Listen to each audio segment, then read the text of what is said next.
कोल्हापुरात भाजपने शिवसेना उद्धव बाळासाहेब ठाकरे पक्षाला मोठा धक्का दिलाय। ठाकरे गटाचे नेते संजय घाटगे, अमरीश घाटगे यांनी भाजपमध्ये प्रवेश केलेला आहे, त्यामुळे कोल्हापुरातील राजकीय समीकरण बदलणार आहे।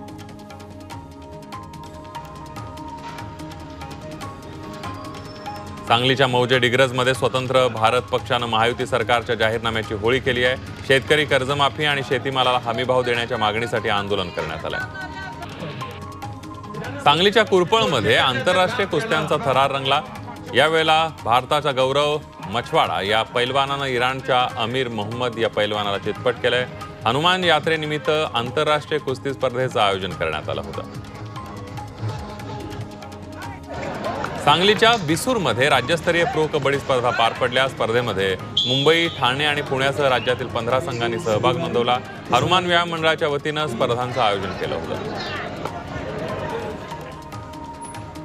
साताऱ्यातील ओढा परिसरामध्ये 2 तरुणांकडून देशी बनावटीचं पिस्तूल जप्त करण्यात आलंय।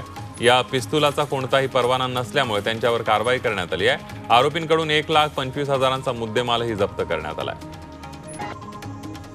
साताऱ्यातील पाटण तालुक्यामध्ये कोयना डोंगरी दौलत महोत्सवाचा शुभारंभ झाला। पर्यटन मंत्री शंभूराज देसाई आणि 5 शेतकरी दाम्पत्याच्या हस्ते शुभारंभ करण्यात आला। डोंगरी भागातील शेतकऱ्यांना आधुनिक शेतीचं ज्ञान मिळावं यासाठी महोत्सवाचं आयोजन करण्यात आलं।